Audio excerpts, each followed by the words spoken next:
here? Tell me who's here.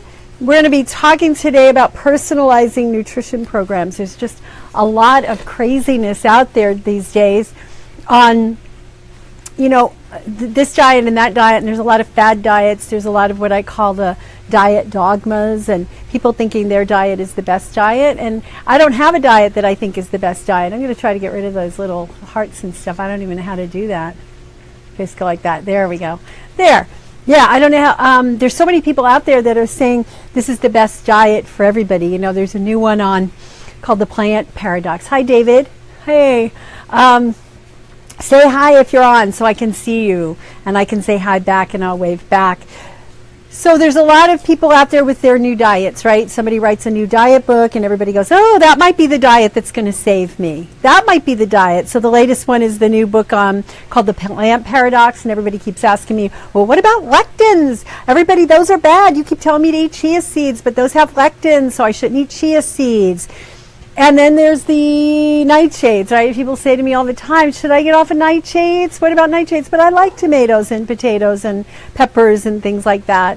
And so I want to share my perspective, which is not the right perspective, but it's my perspective. It's based on lots and lots of years. There's Lynn from Iowa and David. Hopefully you're in back in Florida, or I don't know, never know where you are.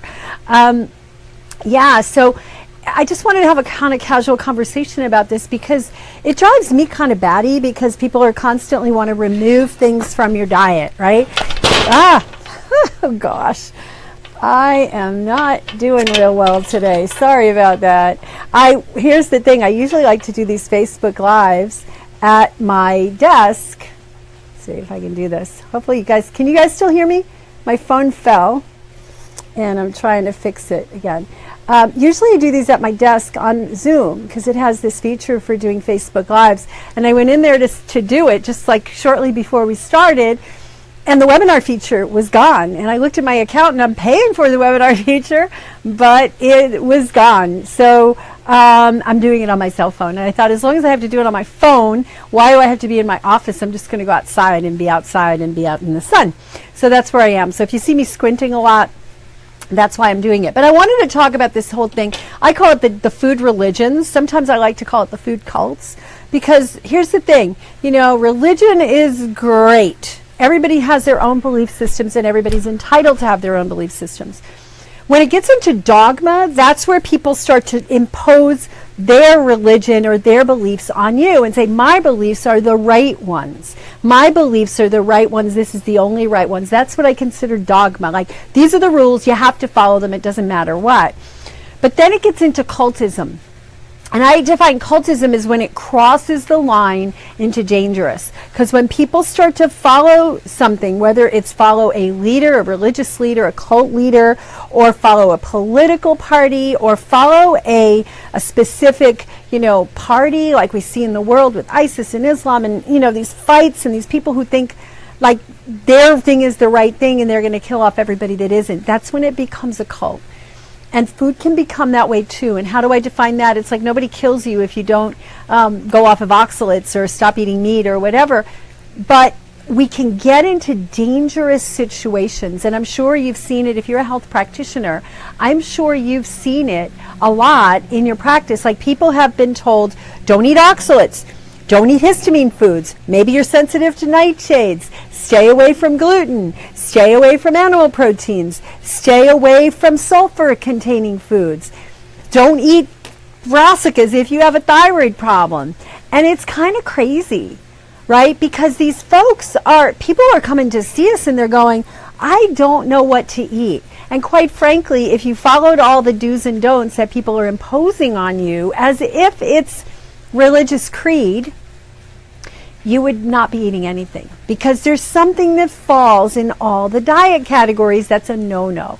Even greens, I always like to say, well, we'd be left with drinking water and eating greens, but first of all, we'd have to agree on which is the best water. Do we go to a spring? Do we just put a reverse osmosis filter? Do we do a Brita? There's all kinds of things we can do. So we can't even agree on what's the best water. And then if we look at greens, well, some greens are high in oxalates, so people who have oxalate sensitivities can't do them. Many grains are high in sulfur, and even some of our best healthy foods are high in sulfur, but if somebody has a metabolic pathway that's broken and they can't eat sulfur foods, then eating kale can cause them a problem, right? So there's not a lot left if we start to get all a little cultish about this. So I want to talk today about how do we determine, or at least start the conversation today, because this is a lengthy conversation, and I'll tell you how lengthy it actually has been for me, but it's a lengthy conversation. I want to start it today about how do you look at all of these diet dogmas, diet religions, cultisms, whatever you want to call them, food fads, food cults. How do we look at that and determine what's right for us, what's right for our patients or our family members if we're working with, if you're a practitioner, or you're a mom, you're a school teacher, and you're trying to get the best for these people in your care. And so how lengthy does this discussion go? So I run a program, it's called the Nutritional Endocrinology Practitioner Training. We have 2 years of courses. It's a certification program. We have lots and lots of calls, and we have modules. And so one of the modules that I outlined was the food religions. I wanted to really get into this discussion that we're starting today about it. So my students, the people who are practitioners in my program, medical doctors, nurses, health coaches, nutritionists, would have a sense of how do they know when one of these food plans is right for their client. So I started to do it expecting it was going to be, 3 or 4 videos, some handouts, and, maybe 4 hours of instruction. And it turned out to be close to 20. Because as I really got into research and really helping people to understand about each of them became like an hour long or an hour and a half long presentation. And do we have to know all that to make a decision? No. But if you're counseling people, it's a good idea to know as much as you can, not just about what foods belong in this religion and don't, but what's the reason behind it? What's the biochemistry behind it? How does it work? What is the impact? What are histamines doing in the body that causes some people not to be able to tolerate? What is the mechanism by which oxalates in foods are not tolerated by certain people? What's the process by which lectins are dangerous, and in some cases they're actually very beneficial, right? So how do we know? So it got very long and lengthy, that module. And so I'm going to try to break some of it down today. We were going to do a live event in a month. Holy cow, I can't believe it's a month from now. This will be the second day. A month from now will be the second day of our event, which is November 3rd to 5th. And it's in Austin, and where the whole topic is food as medicine. So we're going to be going through not just this topic, right, of choosing that right food plan and figuring out what things people need to stay away from, and how do you know when people need to stay away from these things, but also to look at the kind of conditions that people are suffering from, whether it's inflammation, it may be arthritic, it may be reflux, it may be autoimmunity, hormonal imbalances, female hormones, thyroid hormones.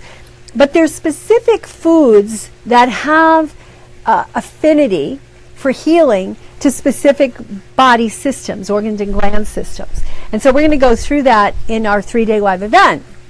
So obviously I don't have 3 days here. I'm not going to sit on Facebook for 3 days sharing everything, but I want to give you some highlights, because I think what I want you to walk away from this presentation with is a knowledge, an understanding that there's no one right food plan.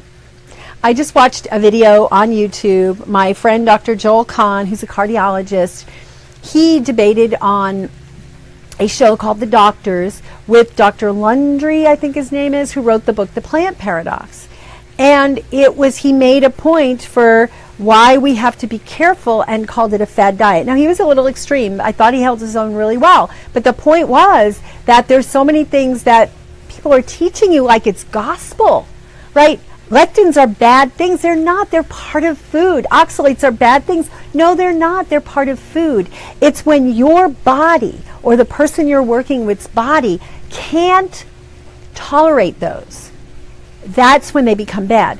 So what we really are always trying to do when we're working with people, and when you're working on yourself and trying to get your health back, is not stop when you figure out, oh, I have an XYZ deficiency, or I'm sensitive to lectins or oxalates, I just need to avoid them. That's what I call a Band-Aid, right? My friend Dr. Tom O'Brien, who I interviewed right here in this same forum a couple of weeks ago, calls it the life preserver. Yes, we need some Band-Aids and we need life preservers, and we need to temporarily avoid these certain foods that are triggers, and then look for why is it a trigger. And if we can correct the underlying cause, we do.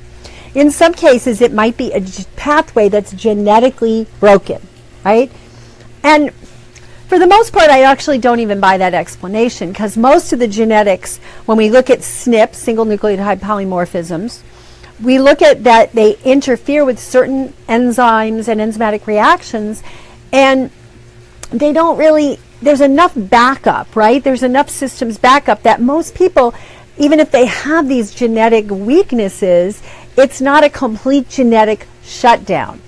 So what we want to be doing is enhancing those pathways that are working properly, reducing the load on the pathways that aren't. So for example, if somebody has an oxalate, a gene that makes it so that they don't break down oxalates correctly, and they build up crystals, which can affect the kidneys, and it can go into the whole perineal area, and they don't break those down, well, we can support that person by, number one, the first step would be to reduce the toxic load. That's always my first number one go-to, is reduce the toxic load.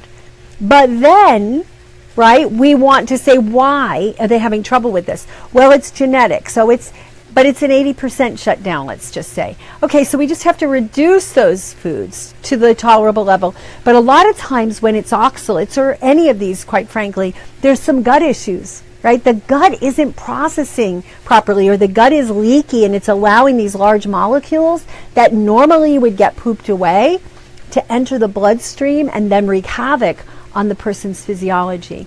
So when we're looking at people who have food sensitivities, and you probably see this and you know people who say, I can't eat anything anymore. Damn it, I am just like everything, and then I stop eating this and then I can't eat this. We need to fix the underlying cause. The thing is not that the food is bad. I will say, though, there are foods that are inherently bad for us. Alcohol damages the lining of the gut. Now, some people will argue that alcohol also can, has resveratrol in it if you're drinking wine, and it's helpful. But we have to do this balancing act, right? It's a double-edged sword. Caffeine, some people will say, oh, caffeine is an adaptogen and helps to support us when our adrenals are low. Yeah, but it's a stimulant, and it's very acidic forming, and it has tannins in it, and it has the ability to break down and thin the lining of the digestive tract. And if we don't have good lining of the digestive tract, we can't absorb our nutrients, and we can't filter out toxins. So we really have to step backwards in time to what caused the problem, and then we jump in with solutions. And I'm all for Band-Aids, and the Band-Aids in this case would be avoid those specific foods. But the long term would be heal the gut, right? Support the nutrients so that you have the nutrients the body needs to repair the gut. Affect the brain, the blood-brain balance, the gut-brain balance, right?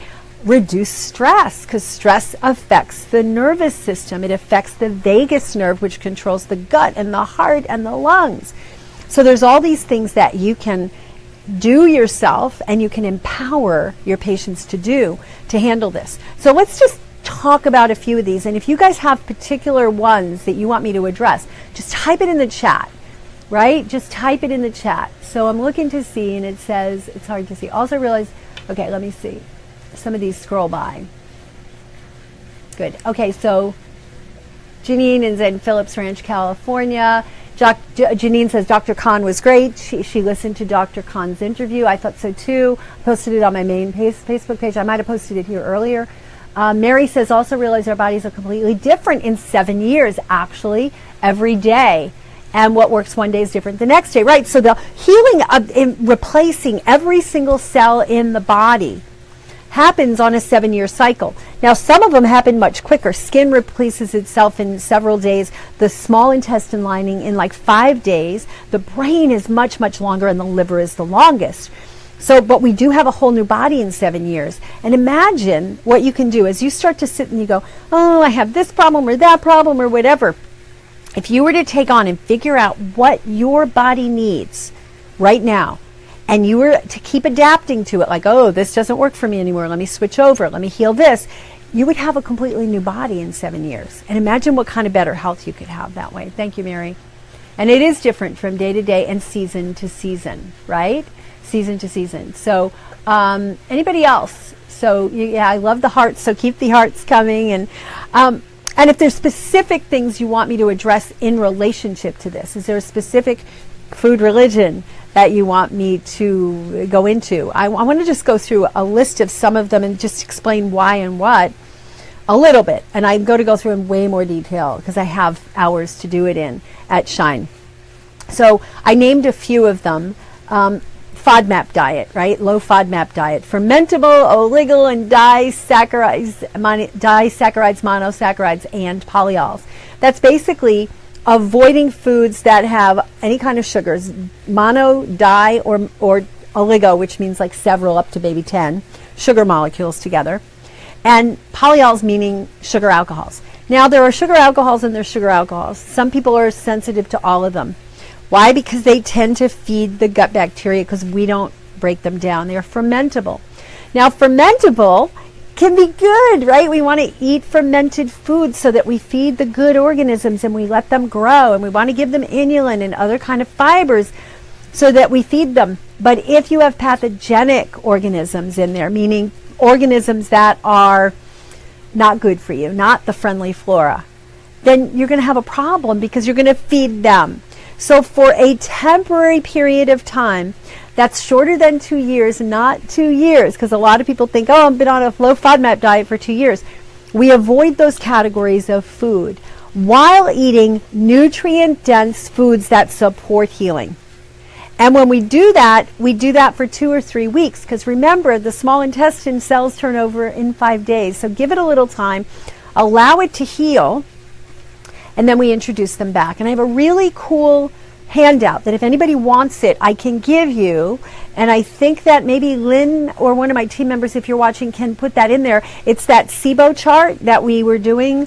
We had it on an offer for it a month ago that we were giving it away, and we give it away during some summits. That would be a really good thing. And it's basically my version of a diet chart that includes FODMAPs and another one called specific carbohydrates. And they're both slightly different in the carbohydrates they allow.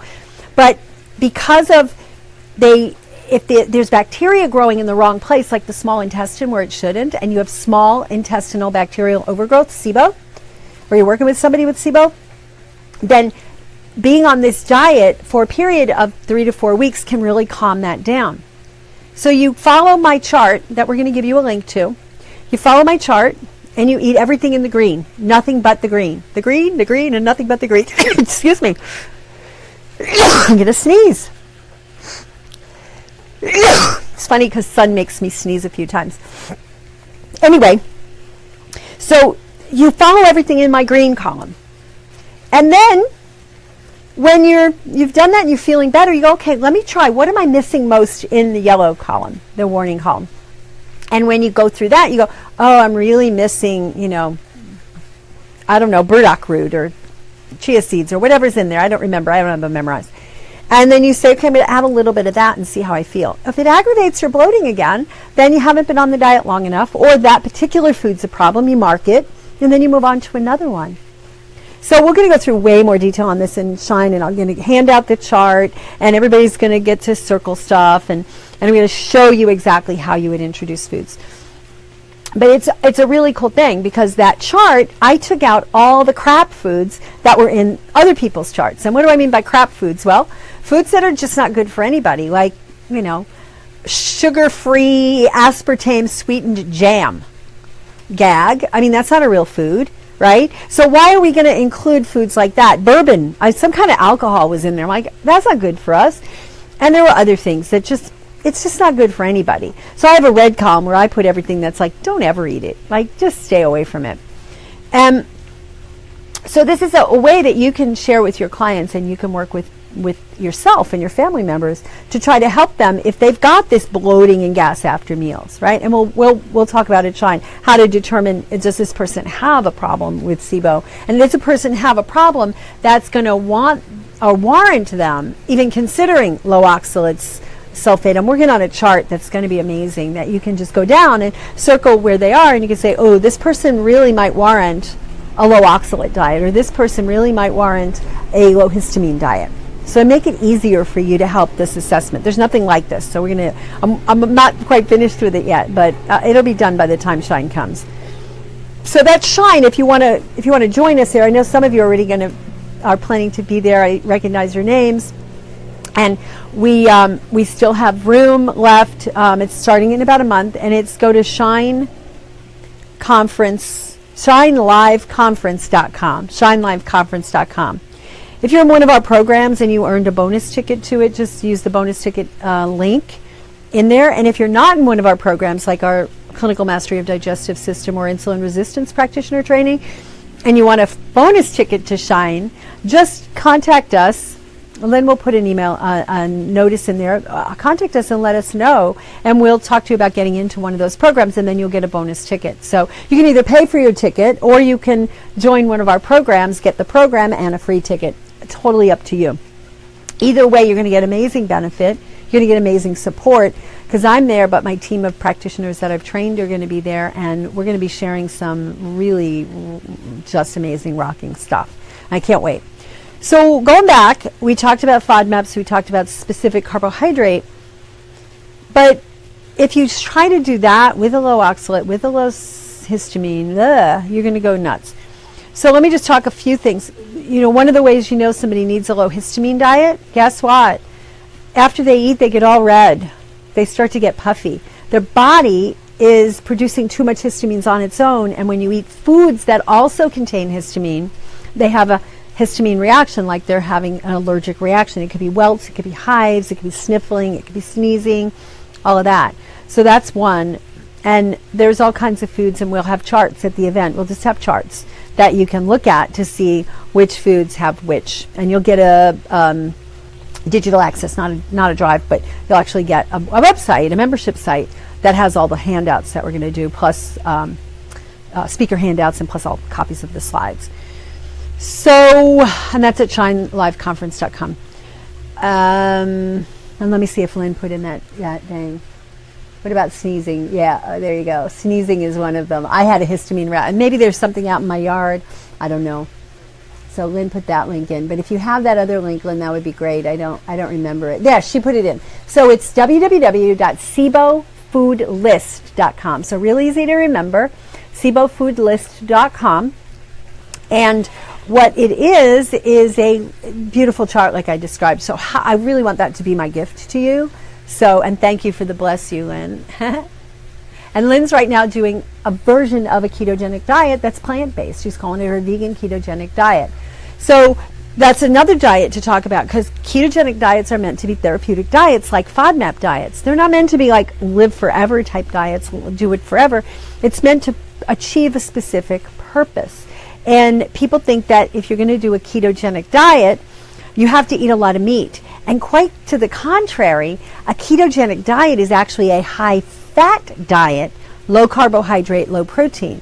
So people that are doing it where they're eating a lot of meat and maybe even struggling to get into ketosis, it's because the meat has a lot of protein, right? And protein contains amino acids, and there's branch chain amino acids, 3 of them, leucine, isoleucine, and glycine, that are called branch chain amino acids because they can be converted to glucose. So you could be eating no glucose at all, but eating a lot of protein, more protein than your body needs. And guess what? Your blood sugar is going up. So I love ketogenic diets. I think they can be miraculous for autoimmune disease, for the healing multiple sclerosis, for seizures, for all kinds of brain disorders. But if they're done the wrong way, they become very acid forming, because meat is very acid forming, a lot of those amino acids, nitrogenous waste, and a lot of the foods that are included. So one of our speakers at Shine is Dr. Anna Kabeka, and she's going to touch on how she's used a keto alkaline diet to help balance female hormones. And I think it's amazing. She has a magic menopause program where she puts people on this keto alkaline diet. So it's really focusing on getting into ketosis, which is when your body's burning fat for fuel instead of sugar, at the same time as staying alkaline, which is what your body needs to be free of disease and to fight cancer and other things like that. Like cancer can't grow in an alkaline environment.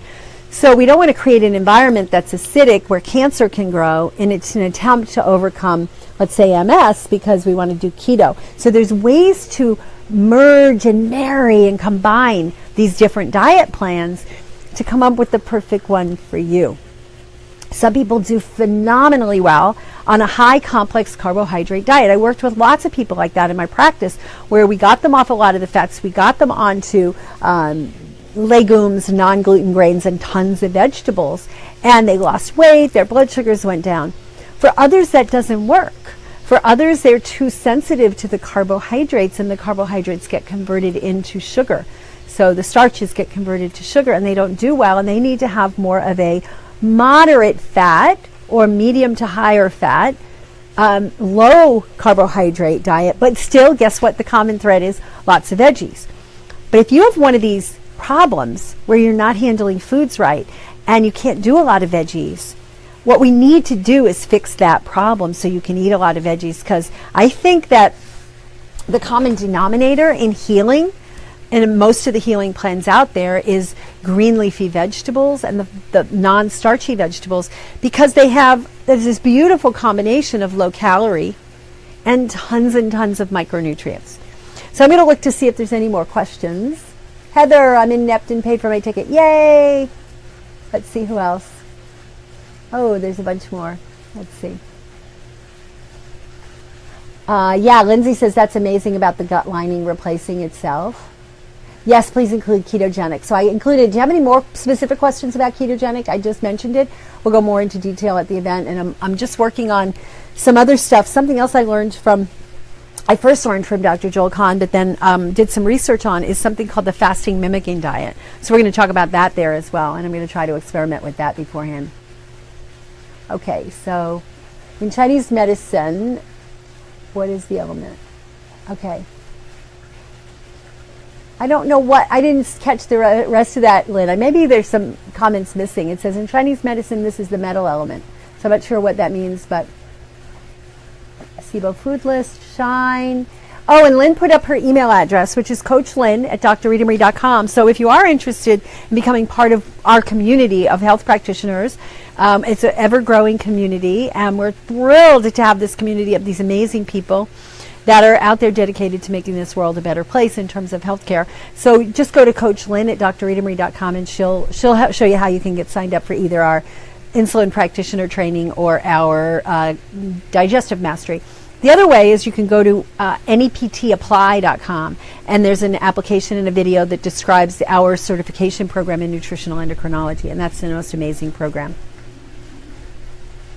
Okay.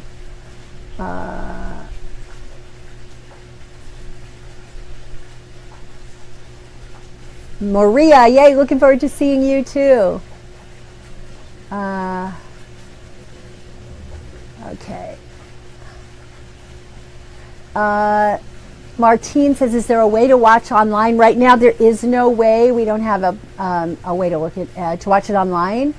We'll consider that.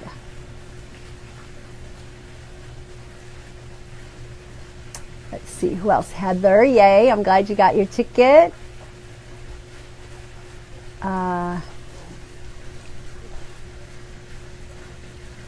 For FODMAP, Steph Jackson made class a key. Yeah, I think Steph made her handout similar to mine, but some of these are getting cut off, unfortunately, so I'm only seeing the beginning. That's what's happening. I like coconut kefir. Heather, you should have received an email. Yep. Carol, it keeps pausing. I don't know why that's doing it. Maybe you've got a slow internet connection. Squash is considered starty. What does that mean? I'm sorry. Starchy, yes. Well, winter squash is starchy. Spaghetti squash is not. Zucchini, the summer squashes are not, but the winter squashes are. And it depends on who deals with it.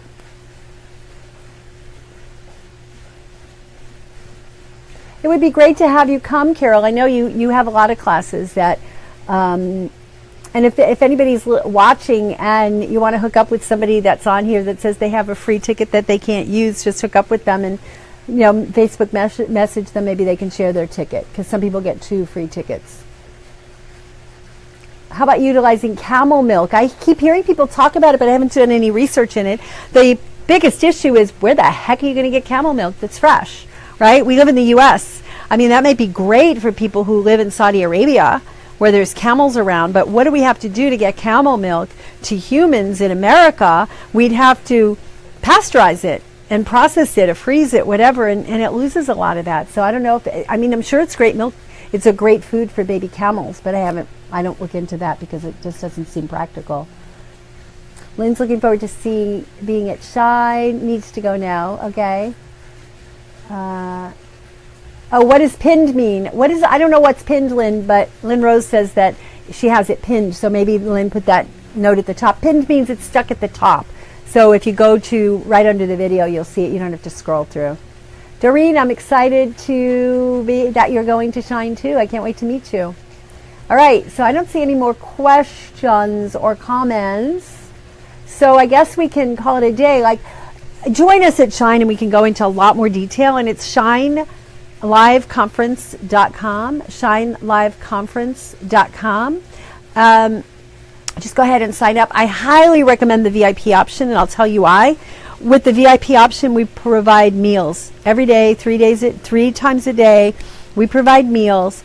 You get to eat with me and the speakers, and you get to meet them, and you get to socialize with each other. And usually 90% of the people do the VIP. You don't have to run around the hotel trying to find food, because they're making all the healthy food for us, and you got to eat restaurant food if not. But it's also more than that. There's a pre-Shine webinar, and we're actually thinking about starting next week. We're just in the throes of planning it, to add a couple of extra webinar trainings to give you some of the highlights of some of the things at Shine, so you're more prepared when you get there. So some worksheets and things that you can start working on to get yourself prepared. That'll be included in the VIP. And then there's some post-Shine, and we have several arrangements with some of the speakers to do some training after the event to help you put this into practice.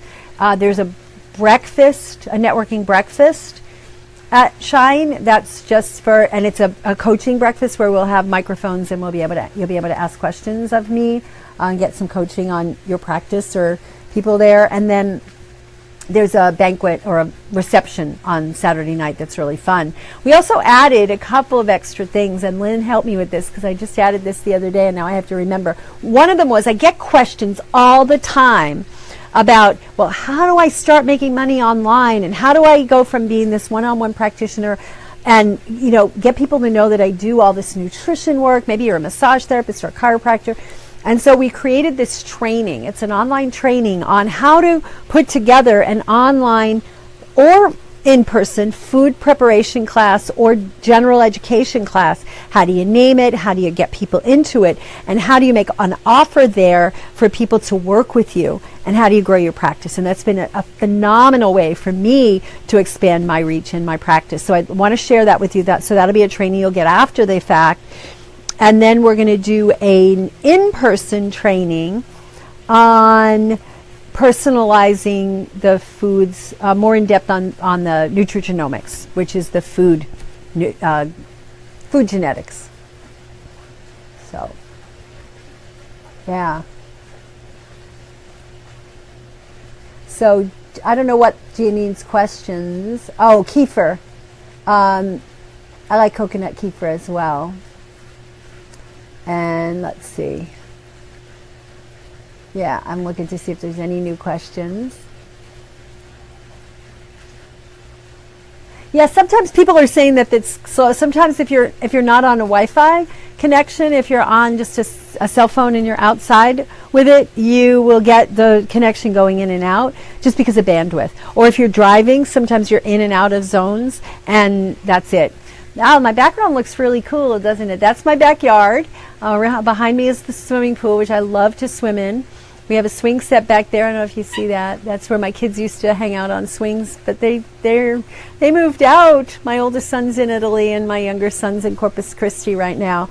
So I have the house to myself, me and my husband. He'll be there at the event. Some of you have met him on phone calls, but he'll be there as well. Yeah, so I like to do this outside. Boy, I should do all my work out here. It's just the squinty. It's hard for me to bring a computer out here and get work done because I squint in the sun. But anyway, I hope you guys can join me. ShineLiveConference.com. Get the SIBO thing. So it was SIBOFoodList.com. Is that right? SIBOFoodList.com, I believe. And really download that. We're gonna use that a lot at Shine to really help you to plan for people who have that. Yes, SIBOFoodList.com. Any other questions before we go? Any comments? Throw some hearts and likes up if you enjoyed this, if this was good for you. And if you have any questions about yourself, about your clients. I know I glossed over some of these, but I think you get the idea that you have to figure out why the person is sensitive to it. Nope, no more. All right, thank you everybody. Say goodbye. Bye. Take care. Some hearts. Thank you. More hearts. I like the hearts. It makes me feel connected. When I sit here and I just blabble and I don't see your faces, I don't know, how it's landing or if it's landing. So let me know what you thought of this. Post your biggest questions when it comes to working with your clients and using food as medicine, using nutrition in practice. And we'll do another one of these next week to help out with that. All right. Bye.